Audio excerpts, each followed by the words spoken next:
श्रमिक पत्रकार भवन येथे भारतीय जनता पार्टीचे माजी जिल्हाध्यक्ष विद्यमान प्रदेश कार्यकारिणीत असलेले पदाधिकारी प्राध्यापक दिनेश सूर्यवंशी यांनी पत्रकार परिषदेच्या माध्यमातून जिल्ह्याचे पालकमंत्री व मंत्री चंद्रशेखर बावनकुळे यांचा दिनांक 31 तारखेला दौरा आहे तो दौरा प्रशासकीय व पक्षांच्या संघटनात्मक विस्तारासाठी आयोजित केला आहे।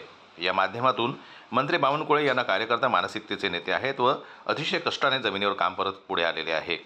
सध्या राज्याच्या मंत्रिमंडळात व पक्षांच्या विविध मोठ्या जबाबदारी सांभाळत असल्यामुळे त्यांना विकासाच्या संदर्भात कार्यकर्ता आणि जनतेच्या भावना माहीत आहे असे पत्रकार परिषदेमध्ये प्राध्यापक दिनेश सूर्यवंशी माध्यमांशी बोलताना त्यांनी सांगितलं। उद्याच्या जिल्हा नियोजन समिती बैठकीत तसेच याच अनुषंगाने आयोजित केलेल्या प्रशासकीय बैठकांच्या माध्यमातून मोठ्या प्रमाणावर अमरावती शहर व जिल्ह्याच्या सोबतच विभागीय केंद्र असल्यामुळे पश्चिम विदर्भाच्या विकासाच्या संदर्भातील निश्चित धोरण निर्णय आखले जावेत अशी मागणी आहे। अमरावती शहर जिल्हा व अमरावती विभागातील अन्य 4 जिल्ह्याचे विकासाचे विषय या संदर्भात माननीय पालकमंत्री समोर काही मुद्दे ठेवत असल्याचं त्यांनी यावेळी पत्रकार परिषदेत बोलताना सांगितलं।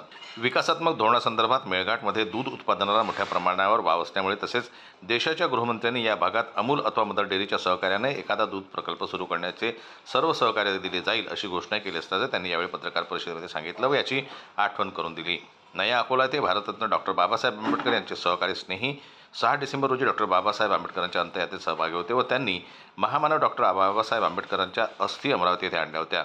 त्या अकोला येथे ठेवण्यात आलेल्या आहेत। या ठिकाणांचा तीर्थक्षेत्राचा दर्जा देऊन महामानव डॉक्टर बाबासाहेब आंबेडकर यांच्या पावन स्मृतीचे जतन करण्यात अध्ययन केंद्र उभारण्यात यावे असं त्यांनी पत्रकार परिषदेतून पालकमंत्री यांना आवाहन केलं। या संदर्भात आपण पालकमंत्र्यांना संपूर्ण माहिती दौऱ्याच्या दरम्यान देऊ असं यावेळी पत्रकार परिषदेमध्ये सूर्यवंशींनी सांगितलं।